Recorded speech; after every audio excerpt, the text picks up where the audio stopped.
नाज़रीन, अवामी न्यूज़ में ख़बरनि जो सिलसिलो जारी है। हिन वक्त असीं तव्हांखे जुडो मां ख़बर ॾींदा हलूं त जुडो लॻ CIA पुलिस जे घरनि ते चढ़ाई, चादर चौदीवारी जो तक़दस पामाल करे, औरतुनि ॿारनि ते तशद्दुद करे, घर में लाइसेंस वारा हथियार, रोक रक़म और 2 मासूम ॿारड़ा खंबी गुम करे छॾिया आहिनि।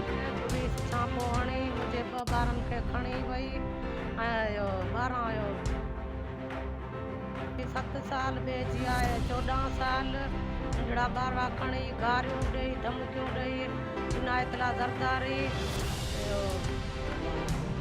गुलाम रसूल सतायो रही कैलाशन समी करे गारियूं ॾेई धमकियूं ॾेई थां भञी घर जा ध्यानु करे जहिड़ो करे विड़ी मुंहिंजा 2 पुट खणी ॿधे वई। हाणे चए थी त पैसा 5 लख भुग ॾियो त पोइ छॾो। मुशीशन कोरट कई आहे, उतां इंसाफ़ कोन्हे थियो।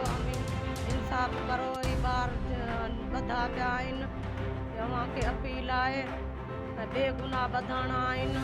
इन्हनि ते कहिड़ी FIR आहे, कहिड़ी पुलिस ॻाल्हाए थी, चए थी त माइटनि खे चओ त पैसा ॾियनि पोइ अव्हांखे छॾूं। दिलबर सां ॻाल्हायो कोन अथनि, मुमताज़ सां ॻाल्हाइनि था, धमकियूं ॾियनि था। रोए थो, चए थो अम्मा मूंखे छॾिरा, पैसा किथां आणूं। 2 लख रात थी आहे, जुमे जी रात मुंहिंजे ॻोठ ते पुलिस चढ़ाई कई आहे, जेके 5 ॾांहुं कयो अथनि। थां दरवाज़ा घरनि जा भॻा अथनि ऐं 2 पुटनि खे मासूमनि खे मुंहिंजनि खे खणी विया आहिनि।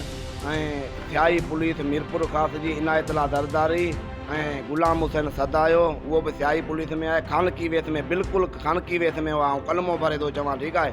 ऐं असीं जो कमरे में हुआसीं, असां हकलूं कयूं आहिनि, चोर कयो आहे। पोइ असांखे छॾे असांजा ॿार जेके सुतल हुआ ॿाहिरि, उन्हनि खे खणी विया आहिनि।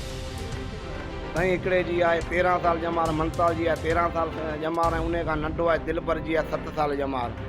ऐं हाणे हुन खां फ़ोनूं पिया कराइनि। ऐं कल्ह मूं घर वारनि खे मोकिलियो त वञी शीशन कोर्ट कई अथनि। ऐं शीशन कोर्ट वारनि जी महिरबानी सां सियाई पुलिस ते छापो भंयो अथनि, पर हीअ खणी निकिरी विया हलिया हुआ। हीअ हाणे लुकाइनि पिया मुंहिंजे ॿारनि खे ऐं मूंखां भुंग पिया घुरनि।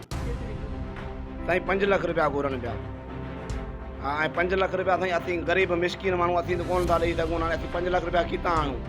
1,75,000 रुपया हुआ साईं, 2,75,000 रुपया। हा जी साईं। SP खे अपील थो करां, DIG खे अपील थो करां, सिंध IG खे, सुप्रीम कोर्ट खे अपील थो करां, ऐं साईं मुराद अली शाह खे मुंहिंजी अपील थो करां। ऐं ज़रदारी मूंखे असांखे अहिड़ा अची तंग कयो आहे हिन इनायतला ज़रदारी, छो हुननि जी हुकूमत आहे। हू साईं ॾाढा आहिनि, असीं हीणा आहियूं, असीं पुॼी कोन सघंदासीं। भई अलाह जी सरकार हिन खे छॾंदी कोन। मज़ीद खबरों और तफसीलात के लिए विजिट करें हमारी वेबसाइट www.awamiNewsHD.com।